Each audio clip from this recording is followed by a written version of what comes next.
There you go. There you go. There you go. There you go. There you go. There you go. There you go. There you go.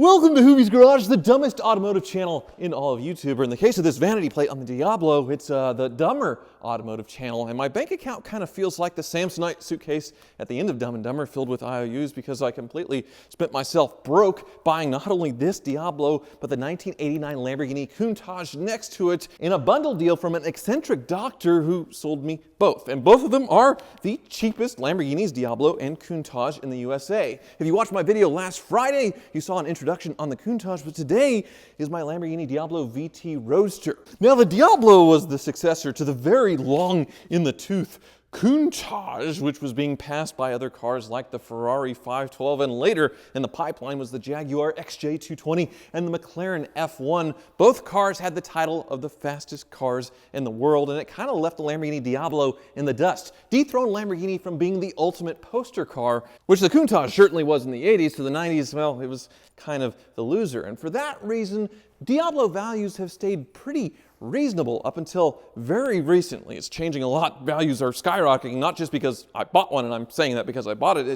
It's happening. And now that I actually own one, I'm starting to understand why. Now, the main reason for this, I think, is because the Diablo is the last of the breed, the last totally 100% in-house engineered Lamborghini, which makes it awful in a lot of ways. Now, the later Diablo started to get some influence from Volkswagen and Audi, their new overlords, but the Murcielago was completely redesigned and, well, very, very practical. As far as V12 Lamborghinis go, the Murcielago is still the cheapest and, well, maybe getting cheaper. At least the longer I keep mine and the more holes we drill into it, it keeps getting cheaper. But this one, it's certain to appreciate if I can manage to hang on to it. And there are a lot of cool things engineered into this Diablo that are superior to the Murcielago, but a lot of it's really stupid. But we'll start with the really cool part of the Diablo VT Roadster, and that's this removable hardtop, which I have my lovely assistant Elliot here to help me with this top. He helped me film the intro as well. He has to go back to work, so that's why we're doing this first. So the top removes, well, by hand. It's not power operated.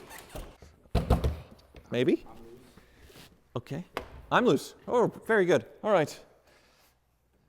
Now, this is actually a carbon fiber top. It weighs absolutely nothing, but it's so scary that this is a two-man job. I need to latch your thingy all the way. Yes? Got it. That's it. Okay. And then it goes into the hole here in the front. And then it locks in place on the actual engine hatch. You go down until you hear a very satisfying click. Just like that. Now, I'll get the GoPro to show you the latch mechanism. But basically, you're supposed to trust this completely irreplaceable top to some snap-in thing that looks like it belongs on a kid's toy. It's utterly terrifying, but that's how Lamborghini did it. With the top on the rear hatch, you can see how it integrates beautifully to the design of the car. It's just absolutely gorgeous. Now, this was Lamborghini's first attempt at a convertible, and I think they nailed it. It's just absolutely gorgeous, and there's only about 200 of these VT Roadsters in existence. That's it. They made 3,000 total Diablos, which is about 1,000 more than the Countach on a much shorter production span. So it's widely considered a smashing success for Lamborghini, but still a very rare car, especially this VT Roadster. Obviously, the Murcielago Roadster is a lot more common, and the top system, well, it's not nearly as elegant. It's a toupee like a Viper. There is one downside of this top being on. The rear visibility is now, well, non-existent. Really about the same as, well, a Countach. It kind of matches it. But still, you could drive around without this top piece attached. You could just remove it, kind of like my 348 Target top over there, and just leave it off, especially if you're scared about the thing falling off in the wind or something, which I certainly am. But with it on there, it really does look sharp. And the whole Diablo, with the Roadsters, they reworked the entire rear end of this thing for better ventilation, obviously, because this carbon fiber top was sitting directly on the engine, and that's why these intakes are so much larger. The whole rear end is just completely reworked. But I love the shape of this rear wheel well. As you can see, the shape of it, it kind of swoops like an old car from the 20s, or like this thing's going 200 miles an hour standing still. And look at the flow of the aerodynamics in this rear bumper as well. This car is engineered a lot more for airflow and aerodynamics than the Countach, probably because they had a lot more money and time to develop it. The Countach was developed without a wind tunnel. I think they tied pieces of string to the car and drove it down the road to see what the strings were doing. This was actually developed using modern techniques, and just look at it. Oh my goodness. The other thing I love about this car is this is the last year of pop-up headlights. After this, they put in normal run-of-the-mill headlights, which just aren't as fun. But another thing this thing shares with the Countach is the useless mono wiper. You can see it's two wipers in one. It swipes right across your driver's field of view, and it's just as useless, completely useless. We'll get inside here in a little bit, but first let's do the scissor door, which is a Lamborghini trademark. And this one stays up, the only car of the three Lamborghinis I have that stays up on its own. But look at the engine bay. With the roof on, it doesn't quite have the oomph to stay up on its own, but just a beautiful, beautiful engine bay. Really well laid out, and unlike the Countach, there's not a mess of wires and vacuum lines and things everywhere. This is a much more tidy, well thought out engine bay when it comes to presentation. In my opinion, even more beautiful than the Murcielago engine bay. Well, by a lot, actually. Also, just for fun, the fuel rail cover has the bull on it in 3D, Diablo, and the firing order of the cylinders, which is just really, really cool. 485 horsepower. This thing can go over 200 miles an hour when new and not having concrete blocks for tires that are probably original like this one. But inside, it's very well preserved. Just look at this, only 19,900 kilometers, which is like 13,000 miles. The seats, the leather is in great shape. Same with the dashboard. I cannot believe how nice this car is. And getting into it, it's a way nicer place to be than the Countach. Even with the top on, it's carbon fiber, it's really thin. I fit in here without being up against the roof, and I don't have to gangster lean in to fit. I fit just fine in this car. It does share the climate control unit from the Countach, though. This same 80s font and this same weird Cold War era nuclear missile silo layout for the buttons for the climate control. Super, super odd. Now, there's a lot of quirks and features with this that Doug DeMuro went into detail on his video with a VT Roadster, so you can check out that video if you want a really in-depth dive on this thing. But one thing I noticed that's different than the one he reviewed is the lights back here. On the Diablo that Doug reviewed, the useless dome light that moves, well, like 3 degrees, it moves nothing, was on the passenger side. It was completely flipped upside down, so it may have been wrong on his car or wrong on this car, but apparently you can install it either way. And I wonder if at the Lamborghini factory they just installed these things either way, whichever way they wanted, depending on their mood. One other thing that's different is this tacked on airbag here has a grab handle. So initially the Diablo didn't have dual airbags. They added it after the fact.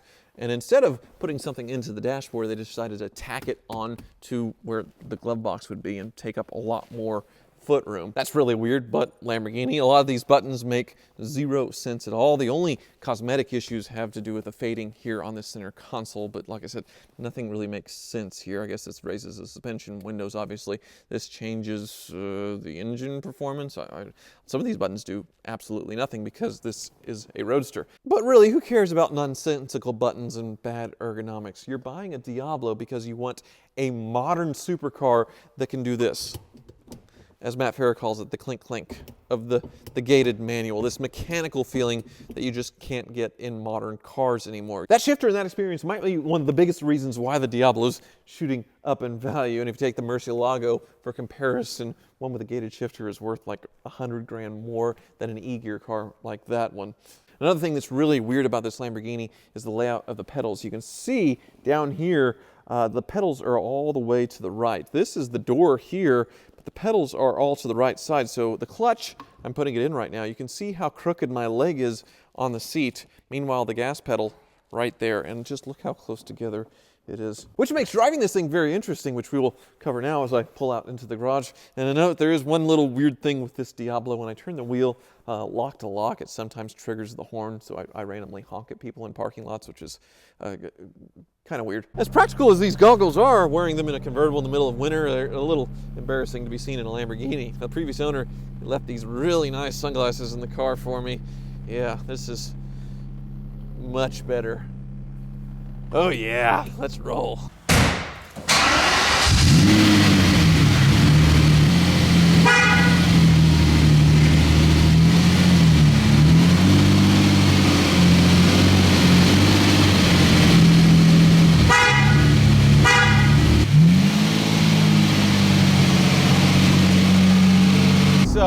Everything about this Diablo is better than the Countach, with one exception, and that's the pedal box. The pedal box is somehow narrower, so narrow that if I wear too wide of a shoe and I floor the car, then my feet get stuck behind the brake pedal, and like the accelerator stuck is my foot, and my feet really aren't that big or wide. It's just that close together. I suppose it makes heel toeing very easy, but otherwise in normal everyday driving it's pretty annoying. But other than that, there's not a lot of annoying ergonomic quirks to driving this car. You can adjust the steering wheel to exactly how you want it. You can adjust the seat to an actual spot that works. Of course, the roof coming off makes it easier for me to fit as well. But then you also have power steering, better brakes, and way more acceleration. Way more.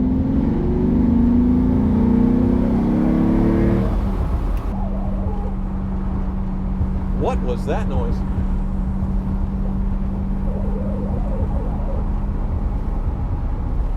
You hearing that?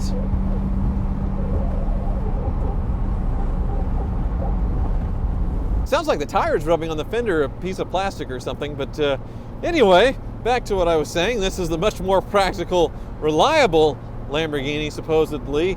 Well, I certainly spent a lot more nights, like most people, dreaming about the Countach. The Diablo was also a car that I always wanted. I can't believe I have it. But the main reason I wanted it is because it seemed attainable, price-wise. It seemed like it was reasonable to buy one of these, reasonable to maintain them. For a classic Lamborghini, this seemed like the best value. And of course, it is absolutely gorgeous. But that's all changing. Unfortunately, these things are getting very expensive, very fast. And that's why I thought I would never be able to own one ever, which is why I was so excited in the video to buy one of these at a reasonable price. Basically, the seller, he wanted when he paid for the cars, 10 or so years ago, and I completely lucked out, obviously. I haven't revealed that number yet, so I may do it someday. Maybe this video gets 1 million views and 1 million likes, I will, but for now I'm gonna keep that close to the vest because I'm not sure if I'm going to be able to afford to keep these cars. But I'm certainly going to try. Now, both the cars have some issues. They need some sorting before I would try to sell them for the higher price. They both had been sitting for many years, both driven less than 1,000 miles in a 10-year period, which is just insane. So we'll have to get him up to the car wizard and see what he has to say about both of them, and that'll continue to influence my opinion whether I keep both, sell one, sell both. I don't know. At this point, I really don't want to sell either of them, but I may have to face reality. I don't know.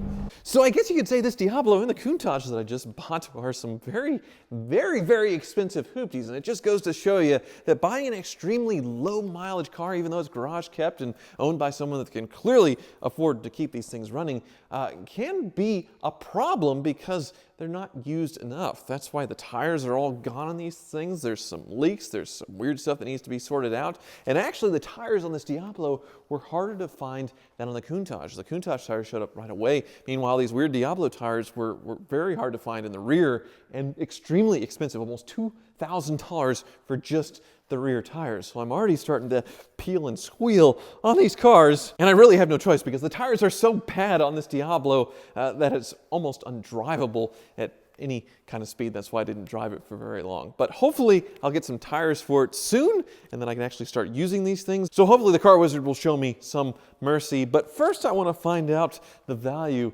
of these things. And there's no place better to take a car like this for an appraisal than, well, you guessed it, CarMax, which is where I'll go in my next video. Thank you for watching.